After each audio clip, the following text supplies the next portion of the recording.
le A, le P et le E.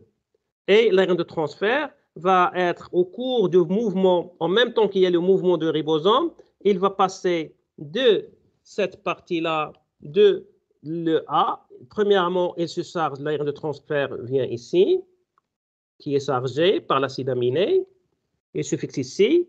Puis après, il va créer une liaison peptidique avec l'ARN de transfert qui est là. Et comme ça, il va se déplacer vers la partie qui est le site P, qui est le site peptide. Et une fois qu'il y a l'autre ARN de transfert qui vient, il va créer une liaison peptidique. Cet ARN de transfert, il va se déplacer vers E. Et l'ARN de transfert qui est non chargé, qui est libre, qui ne contient pas l'acide aminé, il va être vidé à partir de là. D'accord? Ça, vous vous rappelez hier, au niveau de l'élongation, ce passage-là, de site A vers le P, puis vers le E de l'ARN de transfert qui va être après libéré. Et en même temps, ce qui va rester toujours sur le site P, un ARN de transfert qui contient le peptide. Et à la fin, quand on va arriver au codon stop, il n'y a pas d'ARN de transfert adéquat, normalement, il n'y a pas d'ARN de transfert parce que le codon stop, il n'y a pas d'anticodon correspondant, il n'y a pas d'ARN de transfert correspondant. Et dans ce cas-là, qu'est-ce qui va se passer? On a le facteur de terminaison, le RF, qui va se placer à ce niveau-là, et comme ça, il y aura la libération de votre peptide. Ça, c'est le résumé, ce qu'on a vu hier. Presque, on a la même chose, sauf, toujours. Vous vous rappelez toujours, quand on a parlé de la réplication, la transcription, et maintenant, c'est la traduction. Toujours au niveau de l'initiation, il y a un problème au niveau, ce n'est pas un problème, mais il y a une différence au niveau de l'initiation. Premièrement, c'est la séquence. La séquence, on n'a pas la séquence de C. Delgarno. Dans ce cas-là, on a une autre séquence, elle est là. Regardez. La séquence où se trouve le AUG, c'est une séquence, voilà, cette séquence-là, c'est une séquence particulière et qui permet l'initiation de la traduction. C'est ça ce qu'on appelle la séquence de Kozak. C'est la séquence de Kozak.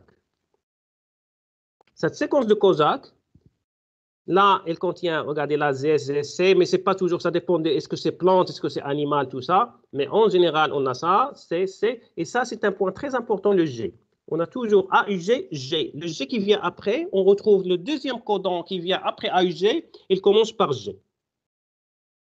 Ça, c'est très favorable pour l'initiation de la traduction. On a constaté que, généralement, que l'initiation est très favorable dans ce contexte-là, là où se trouve la séquence de Kozak. D'accord? Et là, ça représente dans cette photo, vous avez bien sûr là le 5', il y a le cap, ça c'est le 5' de votre ARN messager, et bien sûr, ça c'est votre ARN messager de 5' vers 3'. D'accord? Vers 3'.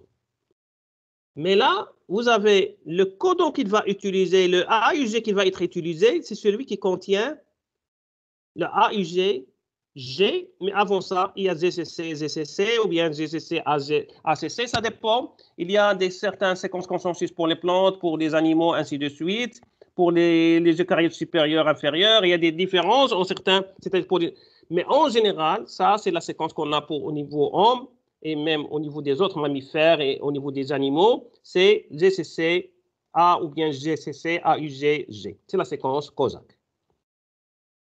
Ça, c'est très important, premièrement. D'accord? Alors. Monsieur? Oui? Monsieur, vous avez dit pour l'homme, qu'est-ce qu'on a?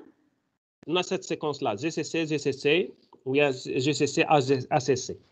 Là, c'est une séquence consensus. Quand je parle de séquence consensus, c'est comme ce qu'on a vu au niveau de la séquence consensus, au niveau du facteur de transcription, on est au niveau de la boîte TATA, au niveau de la boîte TATA, vous vous rappelez très très bien. Et je vous ai donné, surtout quand on a parlé de la séquence -10, je vous ai donné un exemple, comment on retrouve la séquence consensus. C'est-à-dire là, en regardant un ensemble d'ARN messagers, on a constaté cette séquence et on a comparé avec le premier AUG qui a donné l'initiation de la traduction, on a retrouvé cette séquence toujours.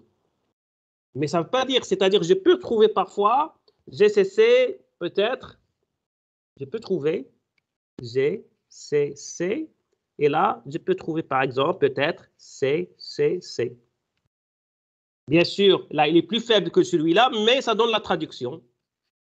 Il y a seulement cette différence. Il y a 1 sur 10, 4, 6, 8, 10, 1 sur 10 qui est différent. Mais là, ça peut donner une traduction. D'accord? Mais là, l'idéal, l'optimal qui donne une bonne traduction, c'est celui-là.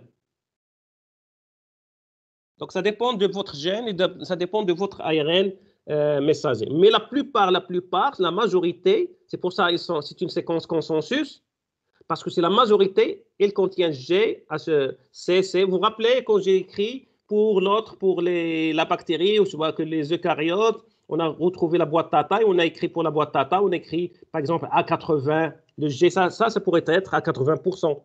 On va retrouver A à 20% peut-être. D'accord? Mais là, quand on écrit AG, c'est-à-dire là, peut-être celui-là à 40, celui-là à 40%. Donc les deux sont majoritaires.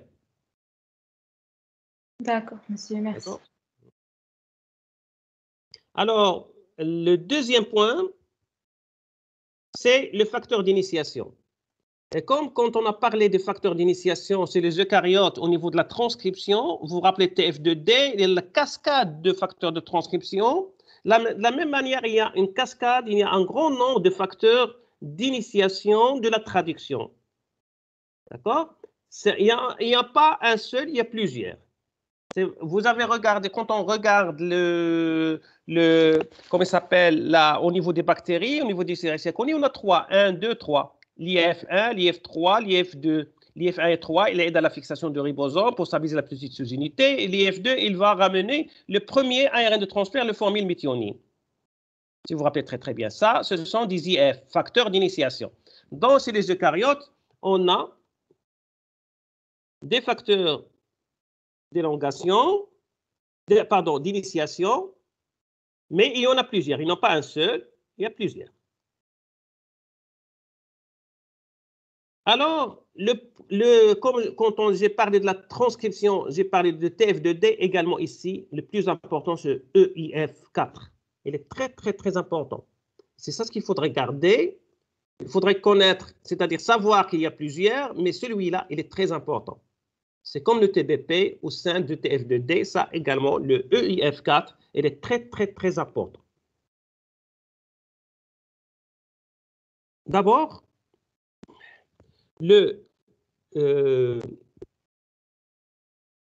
EIF, regardez, EIF4. IF, vous vous rappelez, IF, c'est Initiation Factor. D'accord? Mais là, vous avez également E. E, c'est eucaryotique. Initiation Factor. C'est le facteur d'initiation des eucaryotes.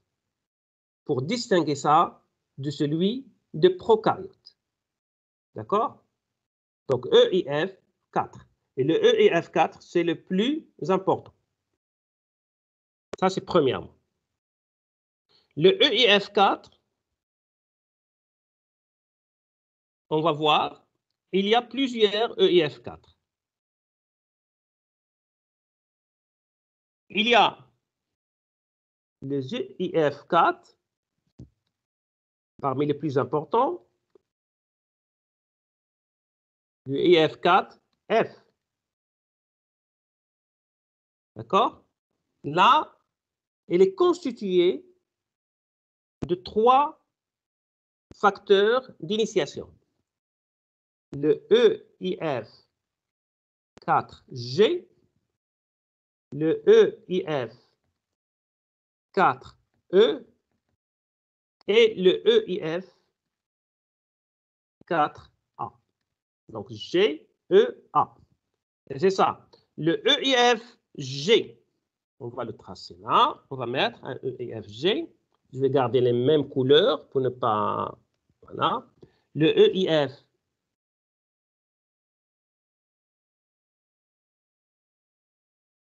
ça c'est le 4G.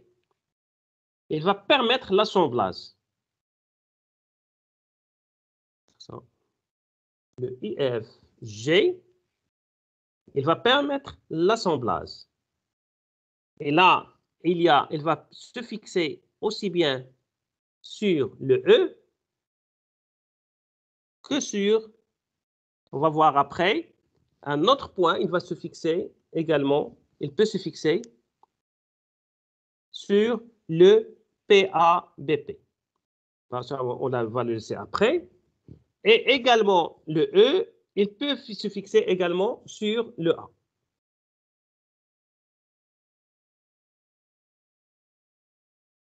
Le G,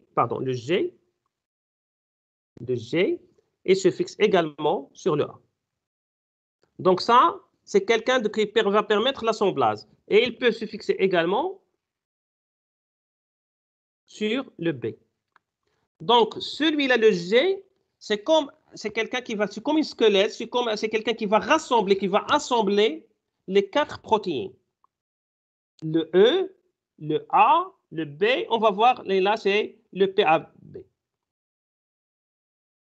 Bien. Je vais montrer ça. Ça, c'est le P. On va voir, si vous vous rappelez bien, qu'est-ce que c'est le PPP, vous le savez. Ah bon, on va revoir. Donc, c'est une protéine, le G, le facteur d'initiation G, là, il va permettre d'assembler un certain nombre de facteurs d'initiation. La protéine E, la A, la B et le PBP. Donc, il est capable de faire ça. Alors, le E, il fait quoi, le E? Le E, ça, c'est le E. Le E, il reconnaît le cap, la séquence cap. D'accord?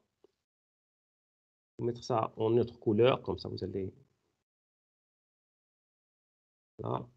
Le E, il reconnaît le cap. D'accord? Le A, là, il a une activité hélicase. Parce que les ARN peuvent former des structures secondaires. Donc, s'il y a une structure secondaire, et le ribosome va traduire ou bien il va ouvrir, donc il va avoir des problèmes à s'installer. Donc, l'hélicase, il va aider, même il va permettre d'ouvrir ces structures secondaires. D'accord? Le B, il va stimuler. Donc, il va activer. Donc là, c'est un activateur. De quoi? De l'hélicase. C'est un activateur de l'hélicase. D'accord? Voilà, regardez, E, A, B. Le E, il se fixe sur le cap. Le A, il va permettre d'avoir, c'est l'activité hélicase, il va ouvrir s'il y a une structure secondaire. Et le B, c'est un activateur. D'accord? Et le PBP, si vous vous rappelez très très bien, on a vu ça au niveau de la maturation de la... C'est quoi? C'est le polyabidine polymérase. Non, pas polymérase. Protein. Ah, c'est bien, c'est bien. Poly-A binding protein. Donc, c'est une protéine qui se fixe sur le poly-A. Regardez très, très bien. Donc, il se fixe, le poly-A, il se trouve à quel niveau, là? Le poly-A, au niveau de l'ARN messager, il se trouve à quel niveau? 3'. 3', d'accord. Et le cap, il se trouve à quel niveau? 5'. 5'. Très important au niveau de l'ARN messager. Regardez, vous avez un assemblage là entre le 5' et le 3'. Une protéine qui va reconnaître le 5' et une protéine qui est normalement se fixe sur le 3'. Donc en fait là, on va mettre ça, l'ARN. On va mettre l'ARN ici, à ce niveau-là. Donc l'ARN, voilà. C'est pas bien clair là, cet ARN-là. Il faudrait que je mette une autre couleur. Je vais mettre ce bleu-là. D'accord? Donc voilà, regardez. l'ARN. Vous avez à la fin le poly 1. Ça, c'est le 3'. Et ça, c'est le 5'. Et vous avez le cap ici. Et vous avez là le poly A. Alors, quand j'ai parlé de l'ARN messager, si vous vous rappelez très très bien, qu'est-ce que j'ai dit au niveau de l'ARN messager? L'information génétique, vous avez l'information génétique, vous l'avez ici. Donc là, cette information génétique, il devrait être protégée. Donc là, le cap, il permet d'empêcher les exonucléases d'attaquer ici. Et le poly A, même s'il est dégradé, et on ne peut pas arriver à l'information génétique. Et le cap, les nucléases, ils ne peuvent pas dégrader le cap pour arriver. C'est-à-dire, s'il y a une exonucléase, les exonucléases se retrouvent au niveau de cytoplasme et au niveau de noyau. Ça sera très difficile qu'elles dégradent cette ARN parce qu'il y a le cap. Donc là, ce sont des liaisons 5', 5'. Là, on a une liaison qui est 5', 5'. D'accord?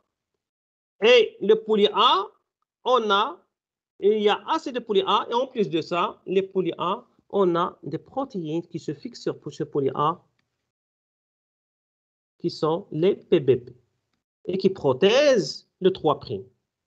Et donc, dans ce cas-là, il y aura des problèmes pour l'exonucléase pour qu'elle dégrade le poly A. Et même s'il dégrade quelques nucléotides, parce qu'il y a 200, en moyenne 200 A, s'il dégrade 10, 20, 30, ce sera très difficile qu'elle dégrade, qu'il arrive à cette information génétique qui se retrouve ici. L'information génétique, elle est protégée. Donc là, les exonucléases, ils ne peuvent pas dégrader, arriver cette. Et dans le cas où ils arrivent, parce que toujours, il ne faudrait pas regarder si vous avez 10 000 molécules d'ARN messager pour un gène particulier, vous avez 10 000. Supposons qu'il y a 150, 100 ou bien 10 ou bien 20 qui étaient dégradés un petit peu au niveau de l'extrémité 3' ou bien au niveau 5'. Si on les laisse, on pourrait avoir des protéines qui sont un peu tronquées, différentes, ainsi de suite. Donc, il ne faudrait pas avoir ces erreurs-là. Ces erreurs, on peut avoir des traductions qui ne sont pas adéquates à notre système. Alors, le système-là, il est très, très, très bien précis, votre système de traduction, notre système qu'on a au niveau cellulaire. Il n'est pas vraiment, c'est un système très, très, très précis et ne laisse pas la place vraiment à des erreurs comme ça. Regardez là le cap. Le cap, donc là, ces protéines-là, cet ensemble, je vais mettre, c'est un complexe. Ce complexe-là, ce complexe qui est là, il va reconnaître aussi bien ici et il va reconnaître cette partie-là. Il va rassembler. Donc, ce point, ce facteur d'initiation, il va reconnaître aussi bien le 5' que le 3'. Donc, s'il y a une dégradation de poly A, il n'y aura plus de PBP fixé. Et donc, dans ce cas-là, il ne peut pas se fixer sur cette partie-là. C'est ça. Le PBP ne peut pas se fixer au système. Par contre, également, s'il n'y a pas de cap, ce complexe ne peut pas se fixer sur le cap. Donc, les deux sont très importants. S'il manque, il y en a un qui manque, il n'y aura pas de fixation de ce facteur d'initiation. Ce facteur d'initiation, il se fixe quand il y a le cap et le poly A. S'il n'y a pas de poly A, s'il n'y a pas de cap, le complexe ne peut pas se former. Et il ne peut pas avoir une traduction. Donc, ce facteur-là, c'est pour ça que j'ai dit c'est essentiel, c'est très important. Parce qu'en absence de ce complexe et de cette formation de ce complexe-là, on n'aura pas de traduction. La traduction, ça se passe dans le cas où on aura formation de ce complexe. D'accord? Et ce complexe-là, il reconnaît le cap et il reconnaît le PBP. S'il n'y a pas ça, il ne peut pas se fixer. Donc là, c'est comme un check-up.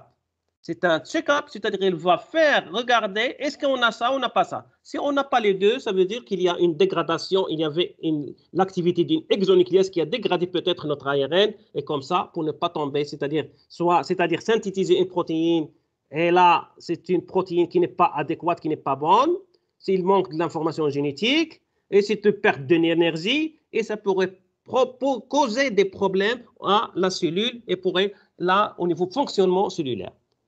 Donc, voilà, c'est un point très important au niveau de l'ARN messager.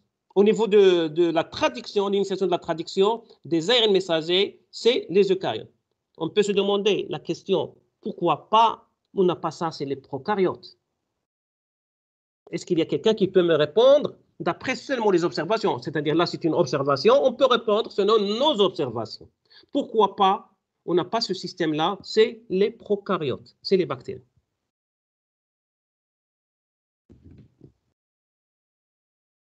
Est-ce que quelqu'un peut me répondre?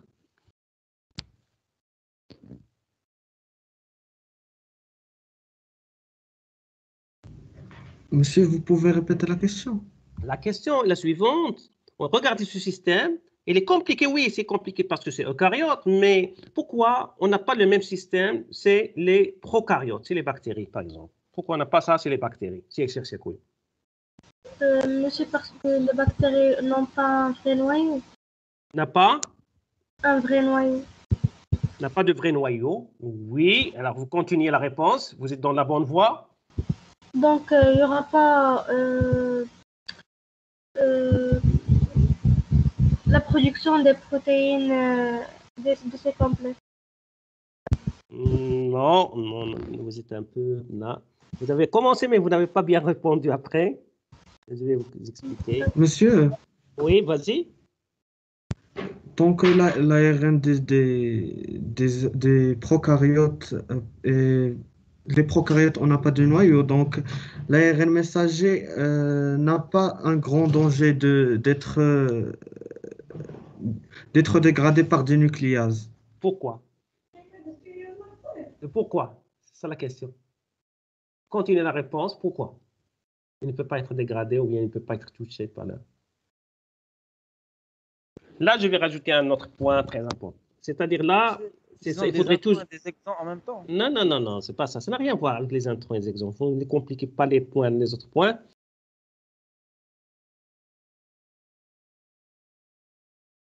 Ça, c'est seulement là qu'on appelle, moi je parle toujours quand je parle de noyau, je vais, pour ne pas être dispersé un petit peu, voilà, prokaryote, premier point, eucaryote. Quelle est la différence? C'est le noyau, oui ou non? Oui? Oui. Oui, d'accord. Ça, E, quand vous trouvez E, c'est le vrai. Ça, c'est la traduction à partir de non. Vrai noyau, ils ont un vrai, d'autres, ils n'ont pas un vrai. Alors, c'est pas, il faudrait comprendre un point, il faudrait un peu, c'est-à-dire, c'est pour ça que toujours il faudrait avancer dans vos informations. Le système eucaryote, c'est un système où il est très, très riche en membranes. Et la membrane qu'on a au niveau autour du noyau, autour de notre génome, c'est la membrane nucléaire. Il fait partie de ça. Et on a le réticulum endoplasmique, l'appareil de Golgi, ainsi de suite. Ça qu'on ne trouve pas au niveau des prokaryotes. Donc, c'est un système, en fait, l'eucaryote, c'est encore résumé, c'est pas seulement noyau, c'est un système membranaire complexe par rapport aux prokaryotes. Les prokaryotes, ils ont seulement la membrane plasmique, mais les autres, ils ont des membranes plasmiques et d'autres membranes qui sont très, très compliquées. Vous avez le réticulum endoplasmique. Est-ce que vous trouvez ça au niveau de bactéries? Non, on ne le trouve pas. On a de l'appareil de Golgi. On a également, c'est un système membranaire que vous trouvez à partir de la membrane. Il y a le réticulum endoplasmique. Vous avez également l'appareil de Golgi et vous avez la membrane nucléaire.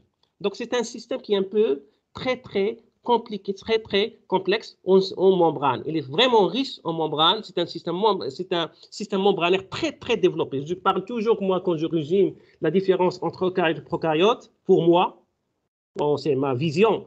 C'est ma vision parce que ça, c'est ma vision au niveau de ces deux systèmes. C'est un système membranaire très, très développé chez les eucaryotes par rapport aux prokaryotes. Et bien sûr, la membrane nucléaire n'est qu'un système membranaire, entre autres. Et c'est comme ça, il est encapsulé, il a compartimentalisé. Deuxième point, à partir du système membranaire, on a des compartiments maintenant. C'est-à-dire le système eucaryote,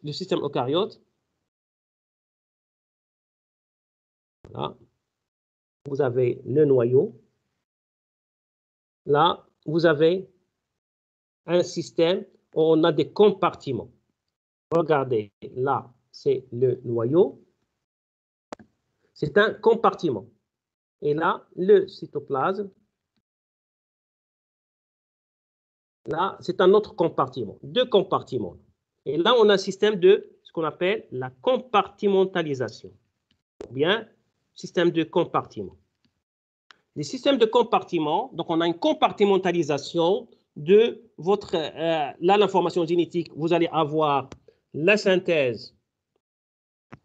Donc là, vous allez avoir la synthèse, ce qui est ADN et ARN.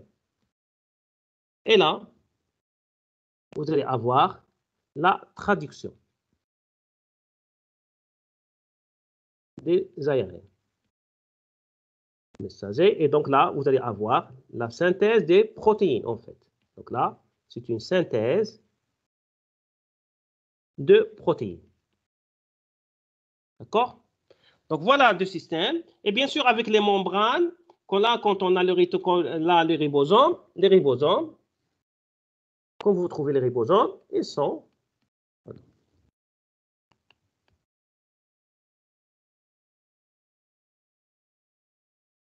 C'est pas à l'échelle, tout ça.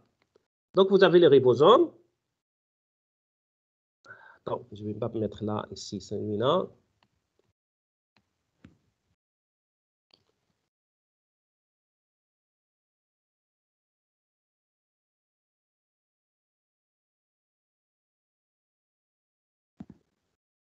Alors, le ribosome,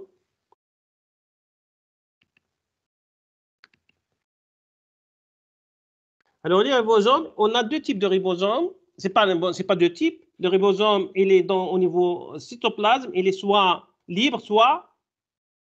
Alors, continuez. Soit libre, soit... Le ribosome, dans le cytoplasme, comment il est? Il est soit libre, à l'état libre. On retrouve le ribosome, soit... Comment il est? Il est collé au réticulum endoplasmique. Voilà, parce que là, c'est le réticulum endoplasmique. Et c'est pour ça que vous allez faire la différence entre réticulum endoplasmique rugueux et lisse. Le rugueux, c'est celui qui contient ou se fixer les ribosomes. L'autre, c'est lisse. Et c'est ça parce que normalement, à partir des ribosomes, on peut traduire et ça va passer directement à l'intérieur du réticulum endoplasmique et la protéine va se déplacer. Il peut passer même vers l'appareil de Golgi. Il y aura même des modifications au niveau de l'appareil de glycosylation et tout ça au niveau de l'appareil. Il y a tout un système pour de maturation de certaines protéines au niveau de ce système membranaire. C'est comme des canaux. C'est comme des canaux de passage. Vous allez avoir des passages de protéines à l'intérieur. D'accord? À l'intérieur, au niveau. Mais il y a des protéines qui ne seront pas synthétisées sur le réticulum endoplasmique, qui sont synthétisées seulement dans l'état, pas de la même manière, c'est pas toujours la traduction, ça se passe au niveau sur le réticulum endoplasmique. D'accord. Donc voilà le système de ce ribosome, le site de formation, c'est au niveau du nucléo, là on aura la synthèse des ARN ribosomiques. Bon, voilà les ribosomes. D'accord? Alors, regardons. Donc l'ARN messager, revenons à notre ARN messager. Il est synthétisé où? Voilà. D'accord? L'ARN messager, il est synthétisé au niveau du noyau. Et il va être traduit où? Au niveau du cytoplasme. Donc, il se déplace. Donc, au cours du déplacement, ça va prendre du temps. Ça va prendre du temps. Il y aura possibilité de rencontrer, c'est-à-dire avec l'action de certains nucléases, il peut être dégradé. Mais grâce à la protection qu'on a au niveau de 5', au niveau 3', on aura moins de dégradation. De toute façon, il va se dégrader à long terme. Mais seulement au niveau au départ, c'est-à-dire ce passage, il y aura des dégradations. Mais en grande partie, il ne sera pas touché au cours de la dégradation. D'accord?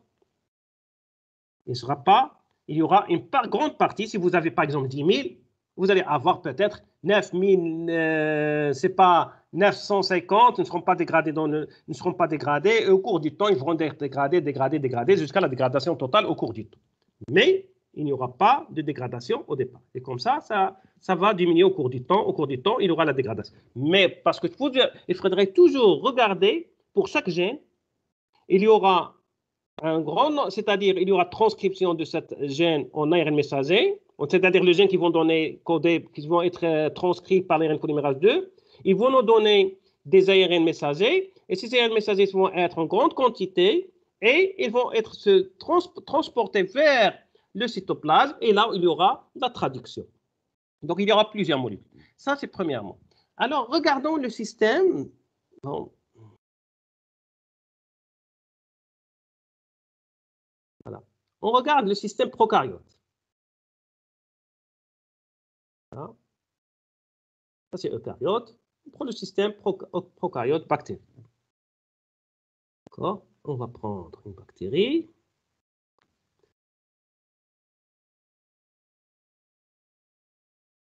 Voilà. Ça, c'est votre ADN bactérien. D'accord? Et donc, il sera transcrit là, dans cette partie-là. Il y aura, donc là, on va assister à la synthèse. On pourrait avoir synthèse de l'ADN au cours de la réplication, de l'ARN et des protéines dans ce cytoplasme où se trouve votre ADN bactérien. Donc, en même temps, il n'y a pas de compartiment. Regardez les deux, compartimentalisation. Des compartiments au niveau des eucaryotes, c'est vraiment, il y a assez de compartiments grâce à ce système membranaire développé qui a permis d'avoir des compartiments. L'autre, il n'y a pas de compartiment. Vous voyez la différence, c'est énorme. Alors, on va, dans ce cas-là, c'est-à-dire vous avez un gène, bon, on va tracer un gène, il est là, d'accord? Il est traduit, il est transcrit, voilà. Il y aura on va mettre, d'accord, on va mettre ainsi de suite.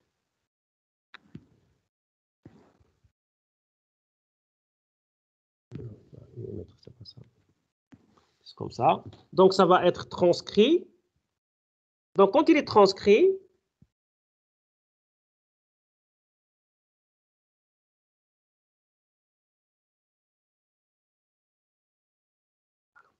donc voilà, en même temps, le gène il va être transcrit par plusieurs ARN polymérases. Une fois que le promoteur, il y a fixation premièrement, fixation de ce facteur sigma avec l'ARN polymérase, il se fixe et commence à se déplacer. Une fois qu'il commence à se déplacer, il a dégazé le promoteur peut accepter, peut accueillir un autre facteur sigma avec l'ARN polymérase et ça va commencer la transcription également, deuxième fois, troisième fois, ainsi de suite. Donc, on aura plusieurs ARN polymérases qui seront sur le gène et commencent à transcrire en même temps. D'accord?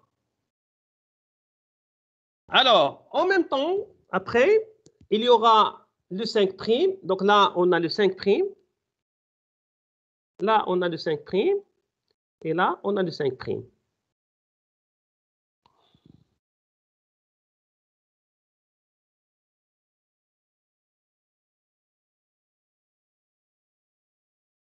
D'accord? Alors, voilà, on a des 5'.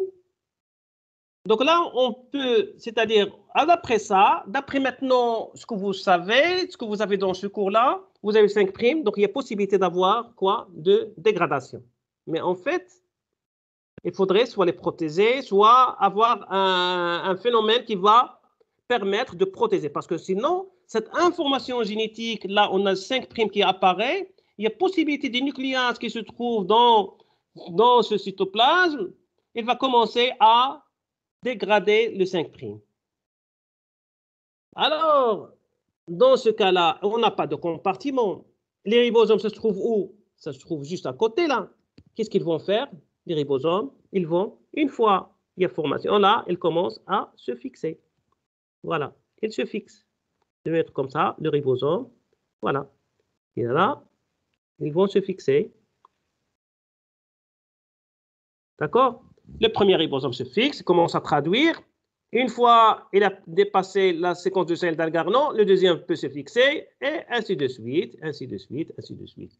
Et dans ce cas-là, on aura quoi? Voilà, on aura la formation de la protéine qui va commencer à apparaître ici. Voilà. Et ça, c'est le N-terminal, bien sûr, le N-terminal. Voilà. Voilà, le N-terminal, le N-terminal, le N-terminal. D'accord? Donc, ça se passe en même temps. Donc là, la protection de 5', tout ça, elle est protégée par quoi? Elle est protégée, cette séquence au niveau 5, tout ça, est protégée par le ribosome qui se fixe sur la séquence de sel d'Algarnon. Parce que ça, c'est un ribosome qui vraiment, il va occuper toute une partie et il va permettre de protéger le 5'. Donc, en même temps, il est synthétisé, il est protégé. D'accord? Il n'y a pas de compartiment ici. Dans notre cas de la synthèse et des eucaryotes, il va être transporté. Il y a un transport de cet ARN messager synthétisé. Et dans ce cas-là, il devrait être protégé. D'accord?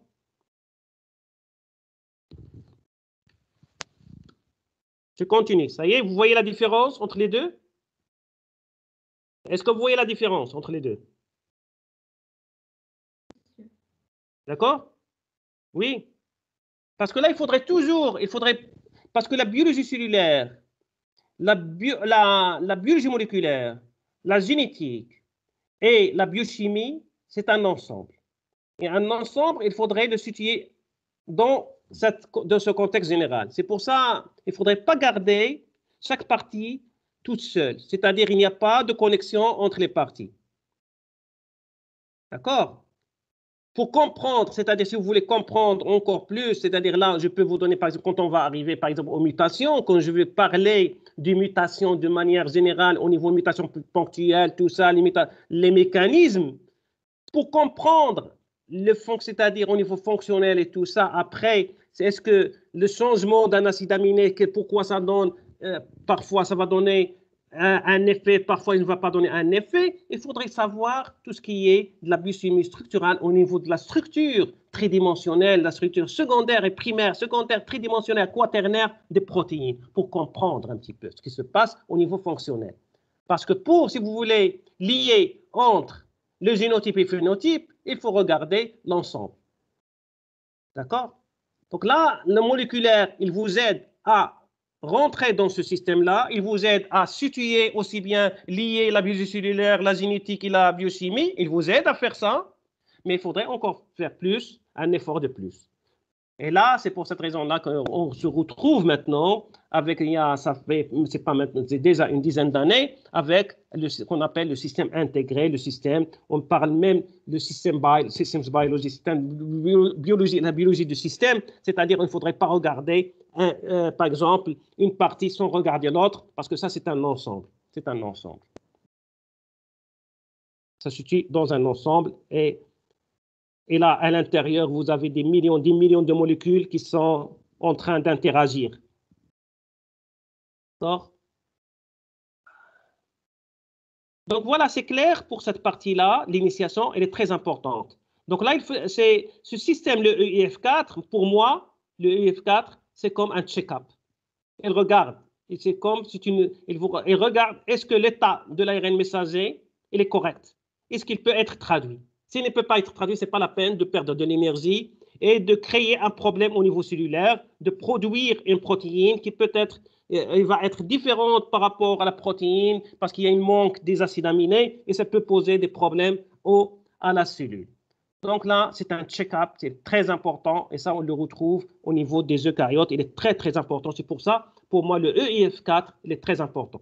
Je ne vous demande pas d'apprendre les autres, mais c'est comme dans le cas de la transcription. Je vous ai demandé de regarder c'est-à-dire de comprendre le premier facteur, le TF2D, et de le connaître et de le savoir. Je ne vous ai pas demandé de connaître les autres. C'est-à-dire, je vous ai expliqué la cascade et tout, mais c'est-à-dire il faudrait savoir qu'il y a une cascade au niveau de l'initiation de la transcription, comme ici, il y a une cascade au niveau de l'initiation de la traduction, mais le point le plus important, c'est comme pour le TF2D avec le TBP et le TAF, là également, le IF4, il est très très important dans cette initiation de la traduction. Bon, après, il y aura formation de complexes, après, et ça va commencer. C'est comme dans c'est-à-dire là, ça va commencer. C'est comme dans le cas de la bactérie. C'est comme dans le cas de la bactérie, mais là, il y a un deuxième point de différence. Le premier point sur le check-up, je vais vous donner le deuxième point, le plus important également. Le deuxième. Monsieur? Oui, vas-y. Monsieur, est-ce que le EIF4F est constitué de EIF4B ou bien non? Regarde, c'est expliqué dans le schéma. Regarde là. D'accord? Le EIF4, et je l'ai expliqué ici, est un d'accord, trimaire. Ça veut dire 3 protéines, 3 sous-unités. 3 sous-unités comme hétéro, ce n'est pas la même sous-unité. Hétéro, c'est différent. Donc, c'est différent. Donc, 3, c'est 4G, 4E, 4A. D'accord? Donc, le 4B, il ne fait pas partie de ce trimaire. D'accord? Le 4B, il va venir après. Et grâce au 4G, il peut se fixer sur là. Il va aider, il va stimuler le 4A. D'accord? Comme le PABP, le PBP ne fait pas partie de l'UF4. D'accord? Oui ou non? Donc, le 4G, c'est pour ça qu'il permet l'assemblage. C'est pour ça, regardez là, ce qui est écrit ici. Regardez là. C'est premièrement hétérotrimaire, donc 3. Et 3, c'est ça. Voilà, 3. 1, 2, 3. D'accord. Le 4G qui fait partie du 4F, qu'est-ce qu'il a? Il peut fixer 2 autres facteurs. Lesquels? Celui-là et l'autre. Le 4B et le PBP. D'accord? Et ça, c'est ce qui est expliqué ici. D'accord.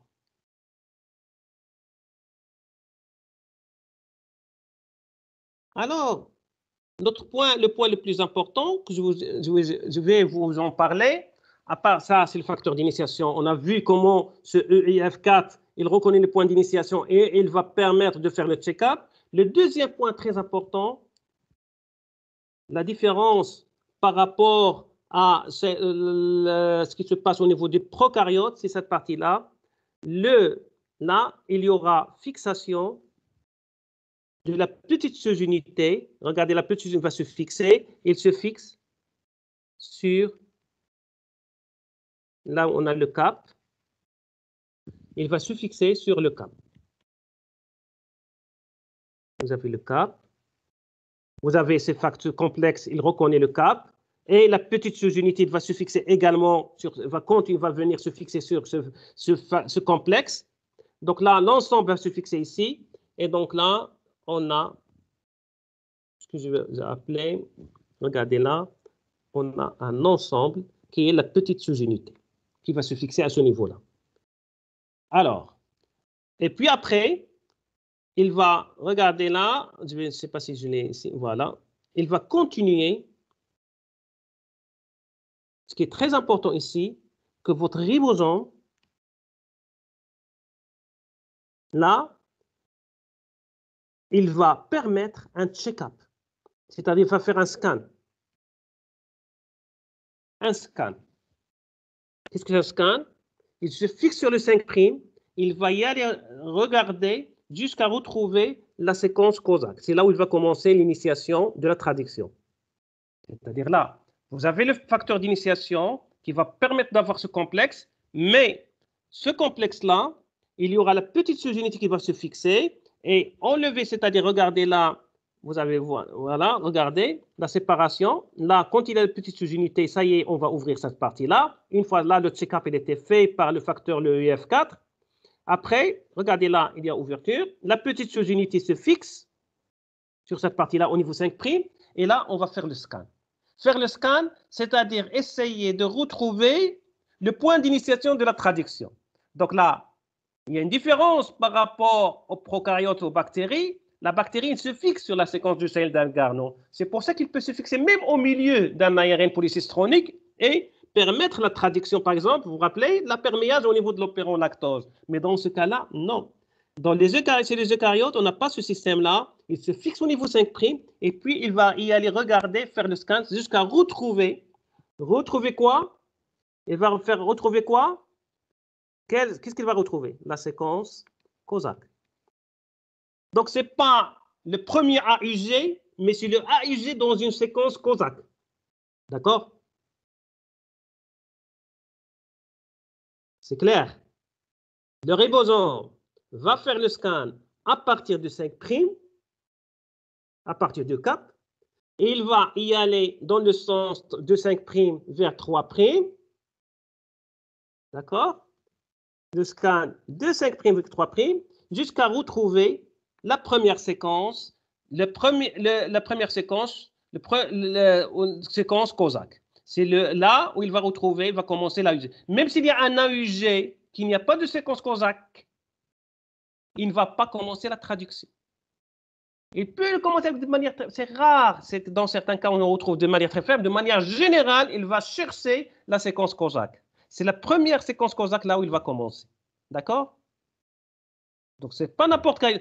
Il faudrait oublier, c'est pour ça que j'ai dit hier, il faudrait oublier cette notion qui n'est pas erronée, qui est erronée, de le premier AUG. On va commencer la traduction à partir de 5', le premier AUG. Ça, c'est une erreur. Soit c'est les prokaryotes, les bactéries, c'est la séquence cell d'Elgarno. C'est là où il va permettre l'initiation de la traduction. Et là, dans le cas des eucaryotes, c'est la séquence Kozak. C'est la séquence Kozak, c'est ça. C'est-à-dire le AUG, il devrait être, en fait, qu'est-ce que c'est la séquence Kozak? Le AUG, il devrait être dans un contexte particulier, dans une séquence particulière pour qu'il commence la traduction. Donc ça, c'est le deuxième point très important. La différence par rapport aux prokaryotes. Bon. Et comme ça, on termine la traduction. La continuité, ça se passe de la même manière que c'est les prokaryotes. À part, c'est deux points très importants. Le premier, c'est le scan par l'UEF4, avec ce complexe-là, en plus avec le PBP et les autres, pour essayer de regarder ce qui se passe au niveau de l'ARN messager. Est-ce que vraiment c'est un bon ARN messager où il y a le cap, il y a le poly A et tout ça? Le deuxième point, c'est le scan par cette petite sous-unité de ribosome qui va faire le scan en premier, de retrouver la séquence Kozak. Et là, c'est là où on va commencer la traduction. Mais après, c'est l'élongation, ça se passe de la même manière. On n'a pas, bon, vous allez avoir des noms différents, par exemple EFTU, vous allez trouver peut-être EF1, alpha et tout ça, mais c'est des noms qui diffèrent, mais on a le même système. On a le même système qui continue, mais au niveau mécanisme, c'est presque le même. Des noms qui changent, mais là, les points les plus importants que je résume dans cette partie-là, au niveau de l'initiation, au niveau de la traduction chez les eucaryotes, c'est à deux niveaux, surtout au niveau de 5', où il y a une grande différence par rapport aux prokaryotes. Et comme ça, on a terminé cette expression. On va regarder. On va commencer là, on va regarder une petite partie au niveau de ce qui est la régulation. La régulation de l'expression des gènes. On a regardé la transcription, la traduction. On va regarder quelques parties au niveau de la régulation de l'expression du gène. Premièrement, on voit l'opéron lactose. D'accord? L'opéron lactose.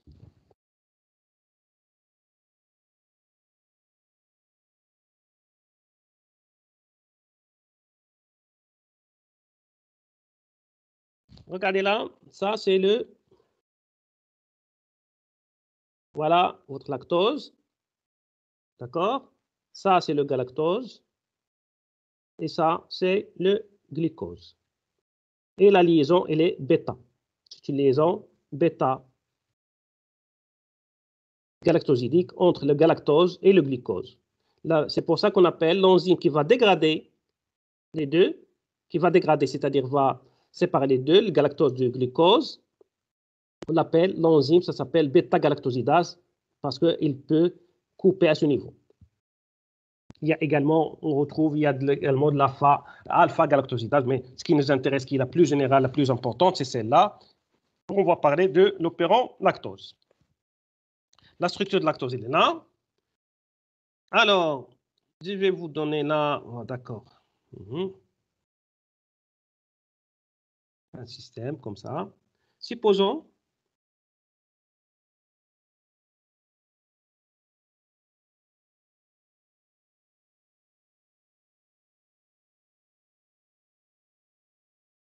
alors, on a mis ici, on a, ça c'est Escherichia coli, c'est un milieu de culture et qui contient le, on va mettre le,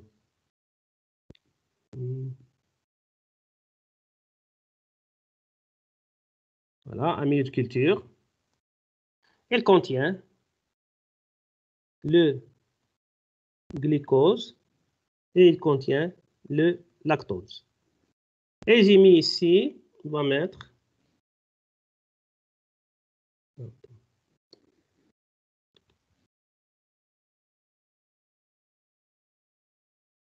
on a mis Escherichia coli. Alors, ça c'est une culture là. Maintenant, on a une culture bactérienne. D'accord? Alors, si je vous demande, là, pour cette culture bactérienne, alors la bactérie, qu'est-ce qu'elle va utiliser comme sucre? Comme source de carbone, dans ce cas-là, parce que là, la source de carbone, là, ce qu'on a rajouté comme source de carbone, le glucose, là, c'est la source de carbone. Soit le glucose, soit le lactose. On a deux sources de carbone, le glucose et le lactose en même temps. On a rajouté les deux. Qu'est-ce qu'elle va faire, la bactérie, ici? Est-ce qu'elle va utiliser le lactose ou bien le glucose? Le glucose. Pourquoi?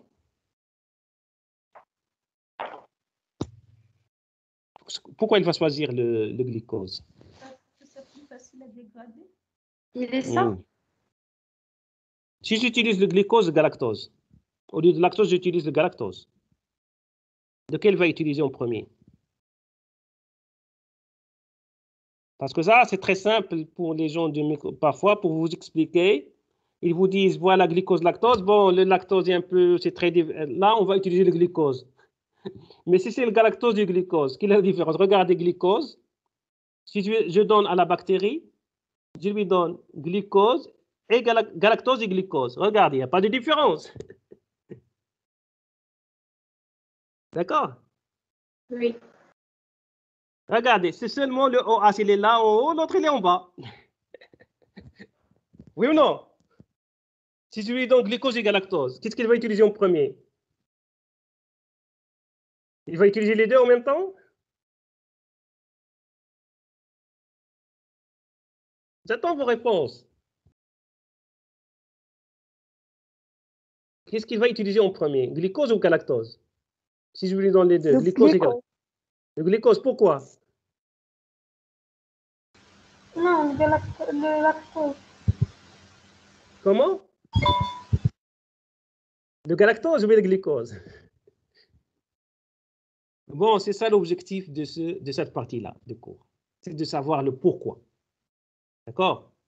Il ne faudrait pas lancer des points comme ça. Les observations, quand on a une observation, on a fait une expérience, on a retrouvé le résultat, un résultat. Si vous utilisez le glucose plus lactose, la bactérie va utiliser le glucose en premier. Si vous utilisez glucose plus galactose, il va utiliser le glucose en premier. Donc voilà, glucose et galactose, ils utilisent le glucose en premier. Donc là, ça, ce sont des observations. On ne peut pas interpréter en tenant compte, c'est-à-dire d'une seule expérience, par exemple celle-là, et on va dire, voilà, le lactose, il est complexe par rapport au glucose, le lactose, c'est très difficile. Et là, ça, ce sont des hypothèses. Quand tu utilises le glucose plus le lactose, ça ne donne pas la même, c'est-à-dire là, il y a un problème. Il y a un problème quelque part au niveau de raisonnement. D'accord? Au niveau de raisonnement, il y a un problème. Parce que quand j'utilise le glucose et galactose, également comme source de carbone, la bactérie va utiliser toujours le glucose en premier. Donc, il y a un problème là qu'il faudrait savoir pourquoi. Est-ce que la bactérie va réfléchir, va dire, voilà, ça c'est plus simple, ça c'est plus simple pour moi, ça c'est... Comment il va l'utiliser? Ça, c'est également une question de dire, voilà, c'est plus simple. Est-ce que la bactérie va réfléchir? Est-ce qu'elle réfléchit? C'est comme ça, c'est un système qui est très, très simple. Comment il va faire la différence? C'est une cellule très, très, très simple. Prokaryote très simple. Comment il va faire la différence? Alors ça, c'est ça l'objectif de comprendre comment, qu'est-ce qu'il va faire. Alors, regardons effectivement, regardez là, là c'est la croissance bactérienne. Et regardez, une croissance bactérienne, quand j'utilise glucose plus lactose. Regarde la courbe de croissance. Ça, c'est le DO. On a le DO, bon, log de DO, tout ça, au cours du temps. C'est une courbe de croissance, se développe, voilà, la phase exponentielle, et voilà la phase stationnaire ici, là. Mais, à un moment donné, elle reprend la croissance. On essaie de regarder ce qui se passe ici. Il faudrait savoir, là, on a une possibilité de voir, regardez ce qui se passe, on constate, on voit que le glucose, là, regardez à partir de croissance, il se dégrade. C'est ça ce qui est en pointillé, là. Ça, c'est le glucose. Il commence à se dégrader, à manquer, c'est-à-dire il est utilisé par la bactérie. Regardez, il est utilisé, et là, on arrive ici, là, il s'arrête. Il n'y a plus de croissance. Mais là, le lactose, il va reprendre, il va commencer à utiliser le lactose. Et là, ça reprend. D'accord? Également, on regarde, là, c'est l'ONP. L'ONP, c'est tout simplement, là, qu'est-ce que c'est? On a l'ONPG. C'est l'orthonitrophénylgalactose. D'accord? L'orthonitrophénylgalactose. D'accord? L'ONP. C'est-à-dire là, au lieu d'avoir le glucose, on a l'ONP. Et là, c'est l'ONPG. Une fois il est dégradé, quand il est dégradé, il va nous donner l'ONP. Là, s'il y a là pour qu'il soit dégradé, pour avoir l'ONP plus G, pour avoir l'ONP, il faudrait avoir une bêta-galactosidase. Pourquoi on utilise ça? Parce que ça, c'est coloré, en fait. Ça donne une couleur, l'ONP. L'orthonitrophényle, là, il n'y a pas de, la couleur est différente. Là, il n'y a pas de couleur. Une fois il est coupé, il donne une couleur. Ça change là. Là, c'est la couleur. Là, là, on a une couleur qui est différente au niveau après action de la bêta-galactosidase. Une fois coupé, on aura cette coloration. D'accord? Et comme ça, on peut le détecter dans le milieu. C'est facile à détecter parce qu'il y aura une coloration spécifique grâce à la coupure. Donc là, en fait, regardez en même temps. Qu'est-ce que ça veut dire tout ça? Là, il commence à utiliser, est-ce qu'il va utiliser, là, il commence à utiliser la lactose. Regardez qu'est-ce qu'il y a dans le milieu.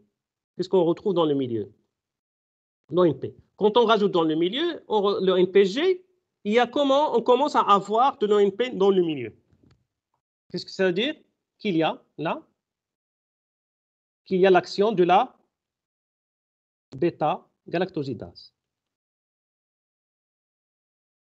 L'ONP, il nous renseigne sur la bêta-galactosidase, l'activité bêta-galactosidase. Cette activité bêta-galactosidase, on la voit ici. On fait l'ONP, quand on a la concentration de l'ONP augmente, ça veut dire qu'il y a une activité bêta-galactosidase. Là, il y a la bêta-galactosidase qui commence à être active à ce niveau-là. Il n'y a pas de bêta-galactosidase avant, active, et là, ça commence cette activité bêta-galactosidase à ce niveau-là.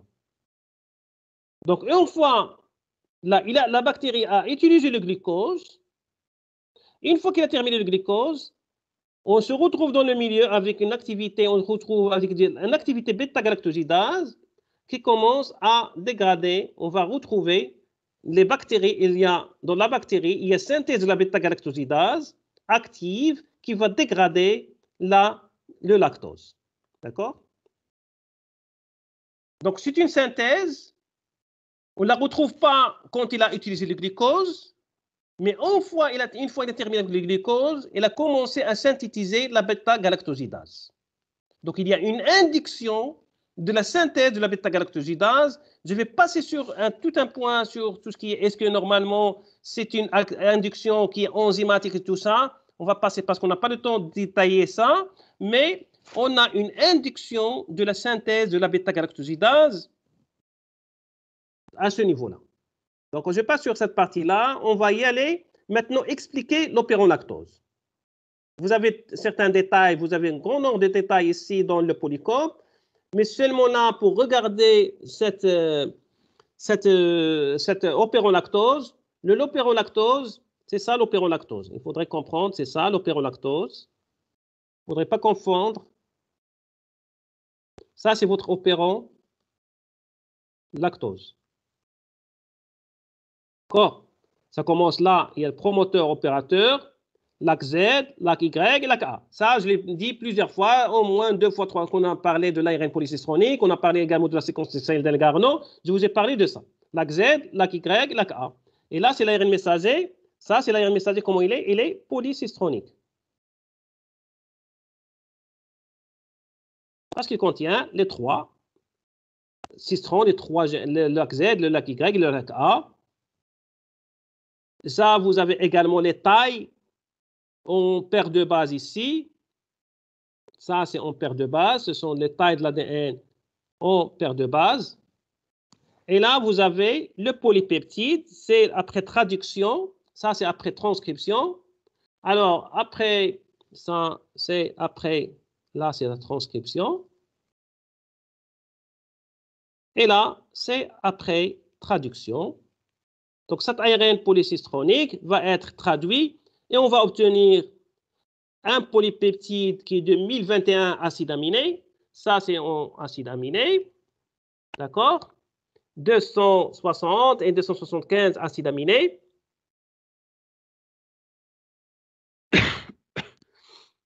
Donc, c'est-à-dire là, 1021, presque, c'est l'équivalence à un acide aminé, c'est presque 100 Dalton. Donc là, il faudrait multiplier par 100, c'est presque dans 116 000 Dalton. D'accord? Donc en fait, là, c'est presque 116 kg Dalton.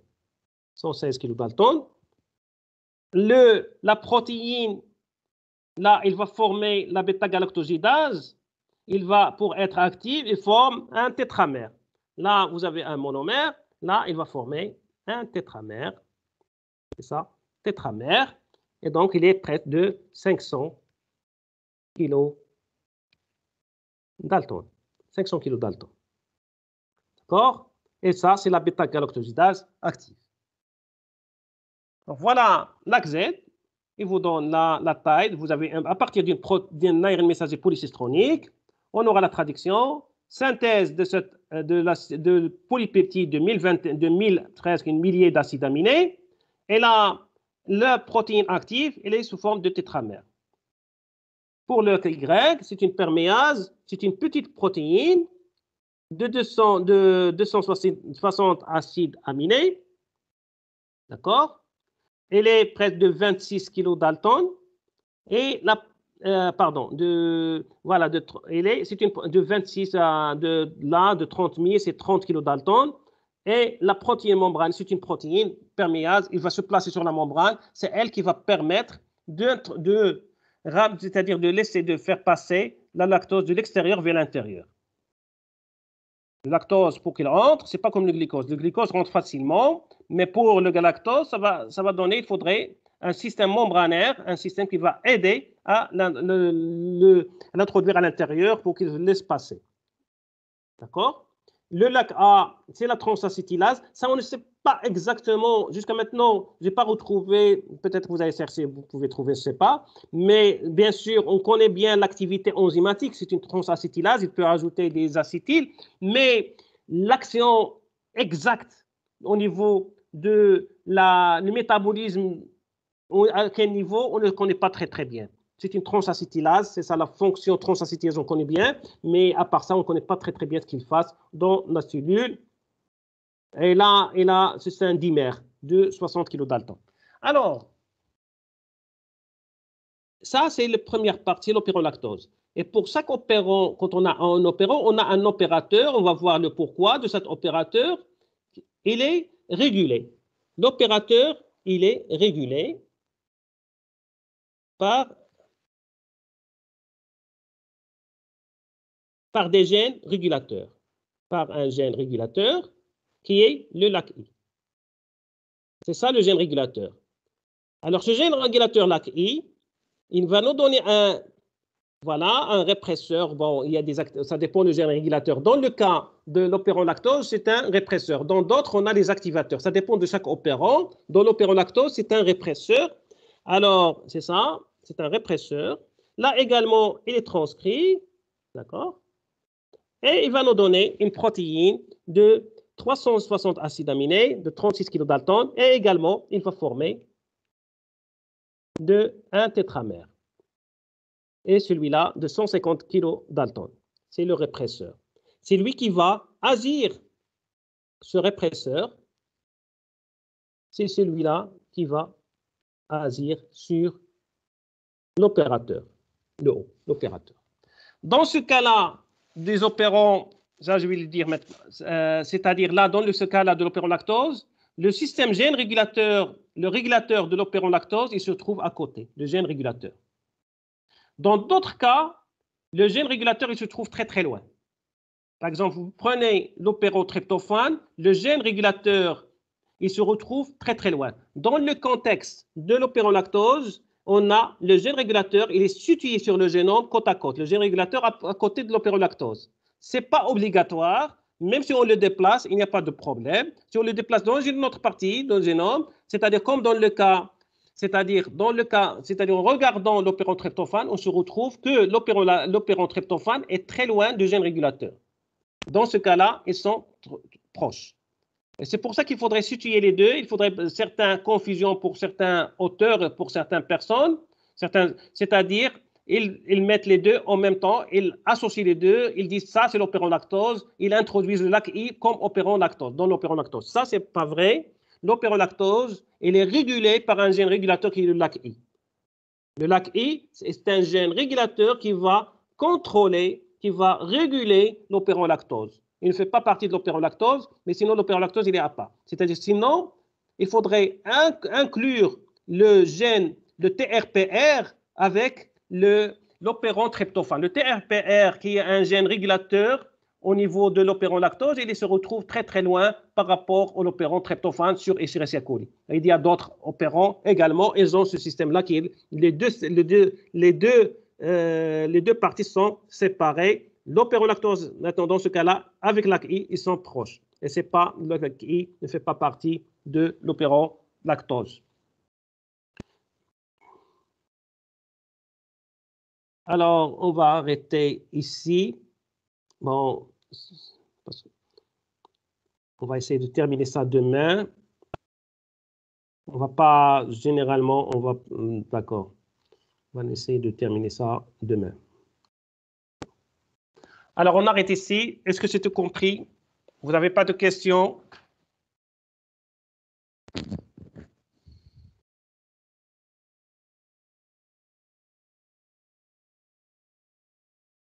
Oui, est-ce que vous avez des questions?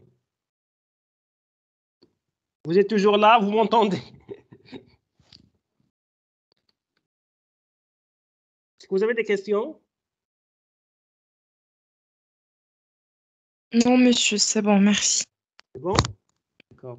Donc, on arrête à demain. C'est pas demain, c'est après-demain. C'est le vendredi, c'est ça?